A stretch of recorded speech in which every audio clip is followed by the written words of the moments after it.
My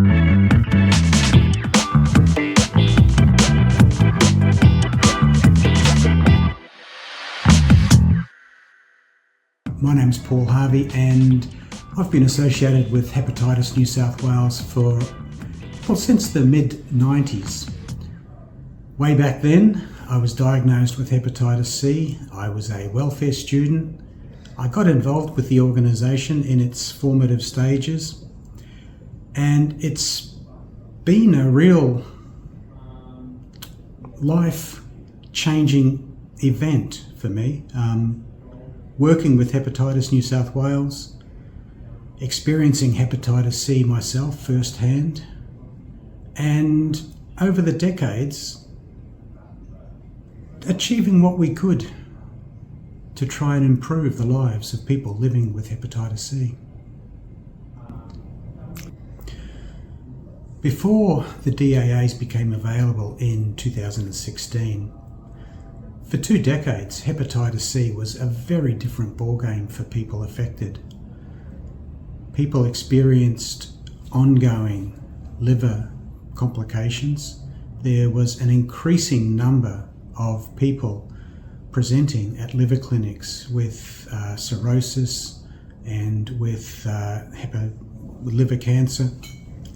For most of these people, there wasn't really much light on the horizon. The clinicians were struggling to help people affected, and organisations like ours were providing information support services. Of course, at the same time, we lobbied hard to try and find improved treatments for hepatitis C. Yeah. I cleared my hepatitis C in 2010, which was 6 years before the DAAs were listed. My treatment regime was pegylated interferon and an experimental direct-acting antiviral, which never made it to market, but I'm not going to quibble about that. I'll take that as a win. But prior to the DAAs, treatment was quite simply, it was horrible. The pegylated interferon and ribavirin gave you side effects, which were, if perhaps an example. I remember one evening at home on treatment, my itching was so severe that at about 1 a.m, I drove to the office because I knew that a colleague had some moisturiser. I came all that way because I was being driven mad with these side effects of the skin itching, and these side effects were just horrific. That's just one of them. That's just the itchy skin.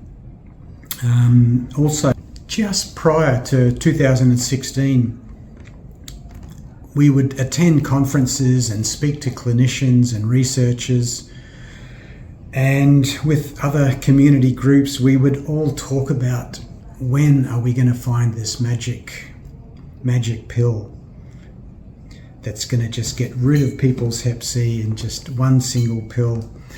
Now, of course, it hasn't quite come to that, but the DAAs, when they were announced, it just blew us away. It was just amazing. All of a sudden, no injections, very few side effects, a short treatment period, and they were covered under the PBS by the then Liberal government.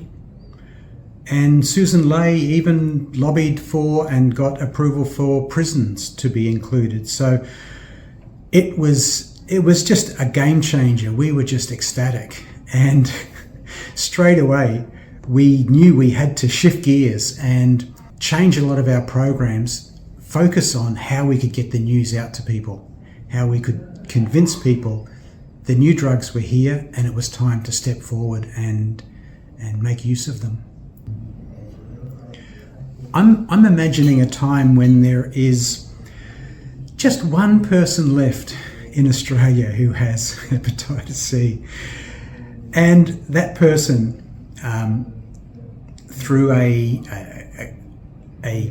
project in prison, or a community-based project on the streets, through a needle exchange, or perhaps they just walk into a doctor's surgery, they sign up for the treatment, and Hep C is gone in Australia. It'd be just a fantastic moment in time. And you know, it's possible. It's probable, actually, and I hope that we see that moment soon.